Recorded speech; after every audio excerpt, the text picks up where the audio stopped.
तो हैरत होती है कि ये सरकार किसानों के लिए आई थी या किसानों को तबाह करने के लिए आई थी, ये समझ में नहीं आता है। उसके बावजूद भी मीडिया के अंदर बड़े बड़े अक्षरों में लिखा दिखाया जाएगा कि किसानों के समर्थन में मोदी से। देखिए, आप सबको मालूम है कि आज सदन के अंदर बहुत हंगामा हुआ राज्यसभा में, जिस तरह से 3 बिल जो किसानों के हितैषी बताए जा रहे थे मोदी सरकार की तरफ से, उनको रखा गया और उनको जिस तरह से गैर कानूनी तरीके से पारित किया गया, उस सबसे साफ दिखता है कि मोदी सरकार की मंशा किसी और को फायदा पहुंचाना था। और ये सीधे सीधे कहने में कोई दो राय नहीं है कि उद्योगपति जो मित्र हैं भाजपा के, उनको फायदा पहुंचाने का काम था। ये कहा जा रहा है कि इन बिलों को, ये जो बिल्स हैं, ये किसानों के हितैषी बिल हैं, ये किसानों के लिए लाए गए, फिर भी पूरे देश भर में किसान आंदोलित है, किसान हंगामा कर रहा है, किसान अपनी बात को रख रहा है। मैं आपको इस वीडियो के माध्यम से बताना चाहता हूं कि भाजपा सरकार ने किन 3 बिलों को लेकर किसानों को ठगा है, किसानों के साथ छल किया है, किसानों के साथ कपट किया है, और कैसे ये कौन कौन से बिल हैं जो मेरे सामने हैं, जिनको मोदी सरकार ने आज डंके की चोट पे किसी भी तरह साम दाम दंड भेद से पारित कर दिया है। उन्हीं 3 बिल पे पहले चर्चा करते हैं। आपको समझ में आ जाएगा इस चर्चा के बाद कि ये बिल सीधे सीधे उद्योगपतियों के फायदे के हैं, ना कि किसानों के फायदे के। चलिए शुरू करते हैं। पहला बिल था, अध्यादेश लेकर आए थे, अब उसको कानून के अंदर परिवर्तित करने के लिए राज्यसभा में रखा गया। इस बिल का नाम है farmers produce trade and commerce promotion and facilitation ordinance. यह अध्यादेश लाया गया था। इसके तहत सरकार एक देश एक कृषि मार्केट की बात कर रही है। सबसे बड़ा झोल यहीं पर है, एक देश एक कृषि मार्केट। एक देश एक कृषि मार्केट का मतलब जो मोदी सरकार लेकर आई है, कोई भी पैन कार्ड धारक, कोई भी कंपनी, कोई भी ऐसा व्यक्ति, सुपरमार्केट हो जो हमारे आसपास होती हैं, वो सीधे जाके कहीं पर भी किसानों से उनका माल खरीद सकते हैं। पहले नियम था कि भाई मंडी के अंदर लाया जाएगा माल, किसान अपना जो प्रोडक्शन है, जो उसका जो पूरा का पूरा गेहूं है, चना है, जो भी है, वो मंडी में लेके जाएगा, एपीएमसी के तहत उसकी बिक्री होगी, जिसके लिए सरकार को एक साधारण सा टैक्स भी दिया जाता है। लेकिन सरकार की जिम्मेदारी होती थी उसमें कि वो निश्चित करेगी कि ये जो माल बेच रहा है किसान, इसका शोषण नहीं होगा, इसका दोहन नहीं होगा, सस्ते दामों के अंदर इसका माल कोई भी उद्योगपति नहीं खरीदेगा। अब यह है कि आप कहीं भी खरीद सकते हैं। मंडी लाने के लिए एपीएमसी यार्ड जो है, वहां लाने की जरूरत नहीं है किसान को, उद्योगपति वहीं जाके खरीद लेंगे। अब ये जो सरकार ने पहले शर्त थी सरकार की, ये कानून के अंदर कि भाई एपीएमसी यार्ड में लाना जरूरी है, यहीं बिकेगा माल, इसको मोदी सरकार ने इस अध्यादेश में हटा दिया है। इस शर्त को हटा दिया है और ये अनुमति दे दी है कि किसान का माल आप कहीं भी खरीद सकते हो। मतलब उसका कोई रेगुलेशन, कोई उस पर नजर मॉनिटरिंग नहीं होगी सरकार की। इसलिए अब आप खुद समझिए कि ये किसके फायदे का कानून है।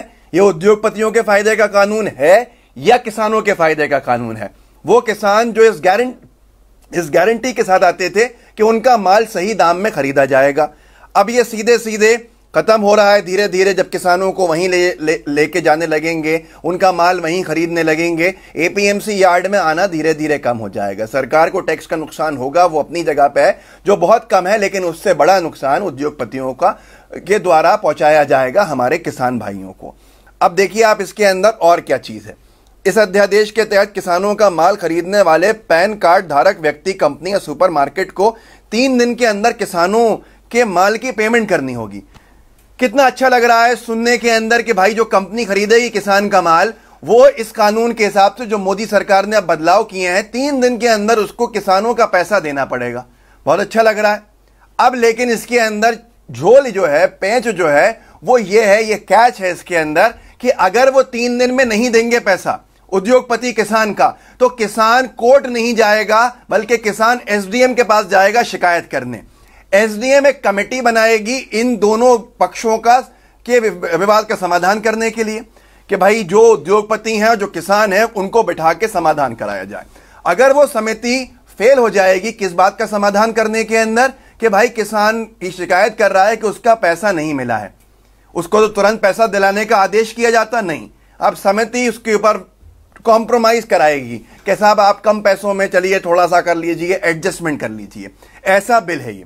और अगर एसडीएम की वो समिति फाइनल नहीं कर पाती है विवाद को, उसका डिस्पोजल नहीं कर पाती है, तो फिर इस बिल के हिसाब से जो संशोधन हुआ है, जो बदलाव हुआ है, किसान जाएगा एसडीएम के पास कि साहब नहीं कर पाए। एसडीएम के पास 30 दिन का टाइम होगा। एसडीएम 30 दिन के अंदर इस विवाद को सुलझाएगा कि भाई जो सरकार, जो उद्योगपति ने पैसे नहीं दिए हैं वो दे दे। अब भाई क्यों नहीं दिए हैं, सीधे सीधे माना था, इसके अंदर कौन सा विवाद चल रहा है। अगर एसडीएम के हिसाब से गलत रहा फैसला तो इसकी एपेलेट अथॉरिटी होगी कलेक्टर, डिस्ट्रिक्ट मजिस्ट्रेट के पास, जिला अधिकारी के पास जा सकते हैं, वो 1 महीने में समाधान करेगा। लेकिन सीधे सीधे इसमें है कि अदालत आप नहीं जाएंगे, किसान के पास से अदालत जाने का राइट छीन लिया। अगर कोई उद्योगपति किसान का पैसा दबा लेगा तो वो अदालत नहीं जाएगा। आप सब जानते हैं प्रशासनिक अधिकारी सरकार के दबाव में होते हैं। गांव कनेक्शन के अंदर एक रिपोर्ट छपी है पूरी की पूरी, आप लोग पढ़ सकते हैं, उसको गूगल कीजिएगा, गांव कनेक्शन, आपको समझ में आ जाएगा और उससे बहुत कुछ इसमें मिला भी है हमें। तो उस रिपोर्ट के हिसाब से सीधे सीधे यह है कि भाई प्रशासनिक अभिमन्यु कोहाड़ ने, जो एक राष्ट्रीय प्रवक्ता है भारतीय किसान महासंघ ने, उन्होंने इसमें लेख लिखा है। तो अब आप सब जानते हैं कि प्रशासनिक अधिकारी सरकार के दबाव में होते हैं, ट्रांसफर को लेकर, पोस्टिंग को लेकर। न्यायालय जो है वो सरकार के दबाव में नहीं होता। यहां किसान के ऊपर ये जरूरी कर दिया, लाजमी कर दिया है, किसान न्यायालय नहीं जा सकता है, कोर्ट का दरवाजा नहीं खटखटा सकता है। अगर उसके पैसे उद्योगपति ने रोक लिए हैं तो वो पहले एसडीएम की समिति, फिर दोबारा एसडीएम और फिर कलेक्टर के पास जाएगा। इसके अलावा उसके पास कोई ऑप्शन नहीं रहेगा, प्रशासनिक अधिकारियों के पास जाने के लिए मजबूर होगा। अब इसके साथ साथ आप आगे ये देखिए कि इसके नुकसान क्या है। किसान और कंपनी के बीच विवाद होने की स्थिति में अध्यादेश, जब कोर्ट का दरवाजा इस अध्यादेश में साफ कर दिया खटखटा नहीं सकता, तो ये सीधे सीधे शोषण होगा, सीधे सीधे दोहन होगा। लेकिन इसके बावजूद भी मीडिया आपको बड़े बड़े अक्षरों में दिखाएगी कि किसान के हित की बात कर दी गई, किसान के फायदे की बात कर ली गई। उससे बड़ा कैच जो है वो ये है कि मिनिमम सपोर्ट प्राइस का कोई क्लॉज इसमें नहीं लगाया गया है। किसान की मांग यही है, जो भाजपा के जो घटक दल हैं, श्रोमणी अकाली दल जैसे, उन्होंने मंत्री पद से हरसिमरत कौर ने इस्तीफा दिखावे के लिए इसीलिए दिया है क्योंकि एक मांग किसान की है कि न्यूनतम समर्थन मूल्य की इसके अंदर एक कंडीशन डालिए, एक क्लॉज डालिए मिनिमम सपोर्ट प्राइस की। जो साथी नॉन एग्रीकल्चरल बैकग्राउंड से हैं उनको समझना होगा कि नॉन एग्रीकल्चरल बैकग्राउंड वालों को समझ में शायद नहीं आए, न्यूनतम समर्थन मूल्य होता है कि एक सरकार रेट डिसाइड करती है, रेट फिक्स करती है कि इससे नीचे कोई भी किसान का माल नहीं खरीदेगा। जैसे मिसाल के तौर पे अगर गेहूं का रेट फिक्स है 2000 रुपया कुंटल, तो 2000 रुपए कुंटल से 1950 रुपये में कोई भी, 1999 रुपए में भी कोई भी व्यापारी किसान का गल्ला गेहूं नहीं खरीद सकता मंडी के अंदर। अगर करेगा तो उसके ऊपर कार्रवाई होगी। यहां पर मिनिमम सपोर्ट प्राइस की बात इस बिल में नहीं लिखी है। इस बिल में यह कहीं जिक्र नहीं है कि मिनिमम सपोर्ट प्राइस पे ही खरीदना पड़ेगा, जिसको लेकर पूरे देश भर में किसान आंदोलित है। अब यहां आगे की चीज यह है कि मोदी जी ने आज ट्वीट भी कर दिया है। मोदी जी ने ट्वीट करके कहा है कि किसान भाई परेशान नहीं हो, यह ऐतिहासिक दिन है और अगर ये कोई समझता है कि किसानों के लिए मिनिमम सपोर्ट प्राइस हटा लिया गया है तो बिल्कुल नहीं हटाया गया है। सरकार मिनिमम सपोर्ट प्राइस पे खरीदी कराती रहेगी। किसानों का कहना है कि आप इस चीज को बिल के अंदर डाल दीजिए ताकि हम आपकी बात पे भरोसा कर लें। भाई आपने तो यह भी कहा था कि कोरोना वायरस 21 दिन में चला जाएगा, आपने तो यह भी कहा था कि 50 दिन दे दो, अगर 100 दिन दे दो, 50 दिन दे दो पहले, कि अगर नोटबंदी से फायदा नहीं हो तो किसी भी चौराहे पे ले जाके आप जो अशर करना चाहो कर दीजिएगा, पर उससे कोई फायदा नहीं हुआ। ये धीरे धीरे सारी चीजें हैं। यह भी कहा गया था कि किसानों की आय दुगनी कर देंगे, आज किसानों की आय उल्टी गिर गई है, तो इसलिए कोई किसान भरोसा करने को तैयार नहीं है। अब दूसरे अध्यादेशों की तरफ चलते हैं क्योंकि यह बहुत ही बड़ा मामला है। एमएसपी नहीं रखने का मतलब है कि किसानों से मन मर्जी की कीमतों के ऊपर गल्ला खरीद लिया जाए, गेहूं खरीद लिया जाए, बड़े बड़े उद्योगपति फिर उसको भंडारण के अंदर रख लें। भंडारण की बात अगले कानून के अंदर है, वो भी बताऊंगा मैं, वेयर हाउसिंग स्टॉकिंग जिसे कहते हैं, ताकि किसान का गल्ला खरीद के, किसान का गेहूं और दूसरे उत्पाद जो उसके प्रोडक्ट्स हैं वो खरीद के बड़े बड़े स्टोरेज जो वेयर हाउसेज हैं वो उसमें भर लें, सस्ते दामों में खरीदें, मिनिमम सपोर्ट प्राइस के एब्सेंस में खरीदें, तो आगे जाके उसको बहुत बड़ी लूट के अंदर वो बेच सके। अब ये सारी की सारी चीजें यहां पर हैं। जैसे कि ये लिखा भी था इन्होंने गांव कनेक्शन में, केंद्र सरकार ने इस बात की कोई गारंटी नहीं दी है कि प्राइवेट पैन कार्ड धारक व्यक्ति, कंपनी या सुपरमार्केट द्वारा किसानों के माल की खरीद एमएसपी न्यूनतम समर्थन मूल्य पर होगी। जानबूझकर किसानों के माल का दाम गिरा देंगे बड़े बड़े उद्योगपति, उसे बड़ी मात्रा में स्टोर कर लेंगे, जिसे बाद में वो ऊंचे दामों के अंदर बेचेंगे। अब यहां पर मंडियों के अंदर क्या है, किसानों का एमएसपी कंपलसरी है, एमएसपी पे खरीद, जिसकी देखरेख सरकार रखती है। सरकार अपनी जवाबदेही से बाहर आ रही है, सरकार अपनी जवाबदेही से पीछा छुड़ा रही है और भाग रही है, जिससे कि नुकसान सीधे सीधे किसका होगा, किसान का होगा। किसानों को लूटना शुरू कर दिया जाएगा। ऐसा ही हुआ था बिहार के अंदर, एमएसपी जब हटाया गया था, इस तरह के कानून लाके किसानों की लूटपाट शुरू हो गई थी। आप उसको पढ़ सकते हैं, अगर आप देखें तो उसको मालूम कर सकते हैं। एपीएमसी एक्ट के अंदर बहुत सारी खामियां हैं, लेकिन उसका यह मतलब नहीं है कि पूरा उसको हटा दिया जाए। उसमें जो खामियां हैं उसको सही करने की जरूरत थी, ना कि उसको पूरी तरह से नजरअंदाज कर देने की। अब मैं दूसरे अध्यादेश के ऊपर बात करता हूं आपसे। दूसरा अध्यादेश जो है वो मोदी सरकार लेकर आई है, संशोधन किया है एसेंशियल कमोडिटी एक्ट 1955 के अंदर। बदलाव किया है जो 1955 के अंदर जरूरी सामग्री के लिए एक्ट बनाया गया था, एसेंशियल कमोडिटी एक्ट 1955, उसके अंदर संशोधन करके पूरी तरह से उसको किसान विरोधी बता दिया है। वो कैसे बनाया है, इसके अंदर भंडारण होता है। जो हमारे अंग्रेजी जानने वाले साथी हैं वो समझेंगे, वेयर हाउसिंग का स्टोरेज जो होता है, भंडारण स्टोरेज को कहते हैं। वेयर हाउस में जो स्टोरेज किया जाता है बहुत सारा गल्ला। ये एक शर्त रखी थी 1955 में, जिससे कि कालाबाजारी नहीं हो, जिससे कि व्यापारी बहुत सारा गल्ला गेहूं खरीद के स्टोर नहीं कर ले, जिससे शॉर्टेज हो जाए, किसान उन्हें पौने दामों के अंदर बेचने को मजबूर हो जाए और बाद में वो उसकी ब्लैक मार्केटिंग करें, सब करें। इसलिए एक लिमिट बना दी गई थी कि इस लिमिट से ज्यादा कोई भी व्यापारी, कोई भी इंडस्ट्रियलिस्ट जो है, उद्योगपति, वो इस लिमिट से ज्यादा स्टोरेज नहीं करेगा। इससे ज्यादा गल्ला, गेहूं, चना, कोई भी जो एसेंशियल कमोडिटीज हैं उनको अपने वेयर हाउसेस के अंदर नहीं रखेगा, जिसकी वजह से ये एक मामला था, ये किसानों के पास रहता था। जो उसकी हाई प्राइस राइस जो हाइक होती थी वो किसानों को फायदा पहुंचाती थी, क्योंकि अगर आप इससे ज्यादा लिमिट से बाहर रखते थे व्यापारी होने के बाद तो आप पे केस होता था। अब इसकी जो रोक थी वो हटा दी गई है, वो रोक हटा दी गई है। किसान का कितना भी गेहूं उद्योगपति अपने स्टोरेज के अंदर, अपने वेयरहाउस के अंदर स्टोर कर सकता है, स्टॉक कर सकता है, उससे अनलिमिटेड मात्रा में खरीद सकता है। आप सब जानते हैं भारत में 85% जो किसान है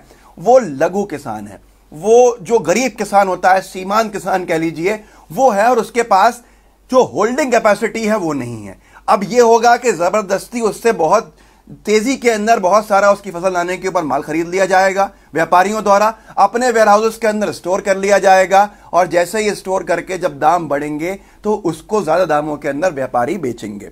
अब ये सारी चीजों का आपको कुछ समझ में आ जाएगा कि ये फायदा किसका है, ये फायदा व्यापारी का है या ये फायदा हमारे किसान का है। किसान का औने पौने दामों के अंदर बहुत सारा पूरा प्रोडक्शन लेकर अपने वेयरहाउसेस के अंदर भर के शोषण का काम होगा, फायदा व्यापारी उठाएंगे। मैं आगे बताऊंगा तीसरा अध्यादेश के अंदर बहुत सारी महत्वपूर्ण चीजें आती हैं।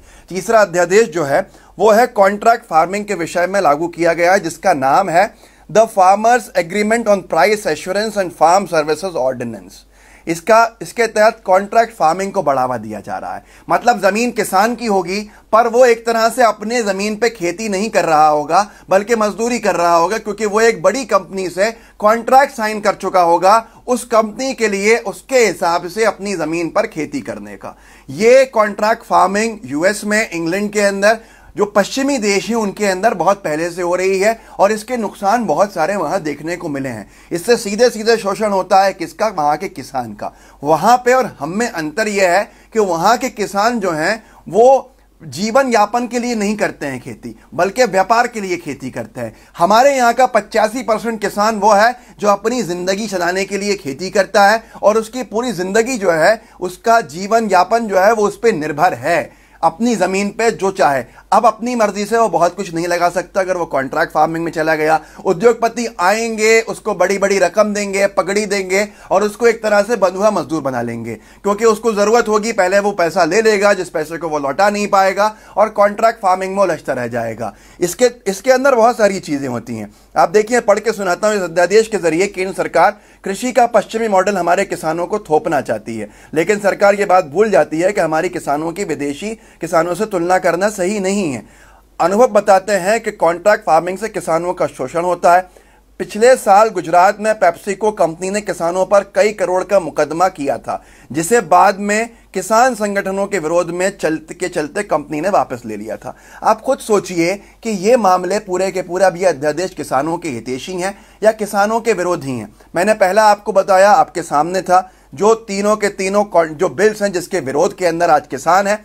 तो पहला था farmers produce trade and commerce promotion and facilitation ordinance कि एक देश एक कृषि मार्केट, कहीं पर भी किसानों का गेहूं खरीदा जा सकता है, किसानों का दूसरे प्रोडक्ट खरीदा जा सकता है, किसी भी पैन कार्ड धारक के जरिए कोई भी रेगुलेशन सरकार का नहीं बचेगा। मिनिमम सपोर्ट प्राइस का कोई क्लॉज नहीं लगाया गया है, जिससे कि सुनिश्चित नहीं किया जाएगा कि क्या व्यापारी लोग किसानों का जो गल्ला है, गेहूं है, जो प्रोडक्ट्स है, वो बहुत कम रेट में तो नहीं खरीद रहे हैं, उनको कोई सजा नहीं होगी। दूसरा अध्यादेश जो मैंने आपको बताया वो है एसेंशियल कमोडिटी एक्ट 1955 में परिवर्तन, जिसमें भंडारण की रोक को हटा दिया गया है। पहले यह कानून बनाया गया था कि एक लिमिट तक ही व्यापारी किसानों का गेहूं या दूसरे प्रोडक्ट्स खरीद कर अपने वेयरहाउसेस के अंदर स्टॉक कर सकता है, माल रोक सकता है, और मार्केट में देने से उसको कोई भी कंपलसरी कोई एक्शन नहीं लिया जाएगा मार्केट में नहीं देने से। अब ये हटा दिया गया है, क्योंकि ये कर दिया गया, पहले ये था कि